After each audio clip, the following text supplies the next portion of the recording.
ఒక mutual ఫండ్కి and plus చిట్టికి ఈ difference అనేది ఏంటి?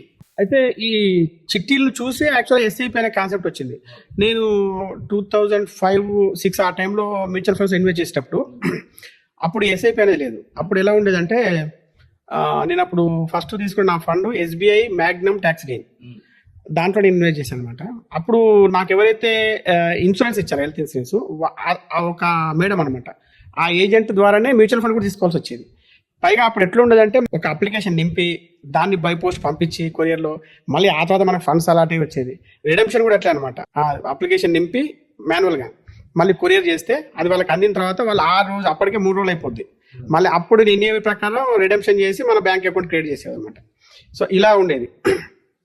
అయితే అప్పుడు ఏంటంటే మనం ఎప్పుడు చేయాలని అప్పుడే చేసేది. ఇప్పుడు ఎప్పుడైతే ఈ మ్యూచువల్ ఫండ్స్ను ఈ డెవలప్ చేద్దాము అని ఎప్పుడైతే అనుకుందో మన గవర్నమెంట్ కావచ్చు, వీళ్ళు సెబీ కావచ్చు, వీళ్ళు అంటే ఎస్ఐపి అనే కాన్సెప్ట్ తీసుకొచ్చారు అనమాట. అంటే చిట్టీలు ఎట్లా కడతాం, చిట్టీలు is nothing but financial discipline.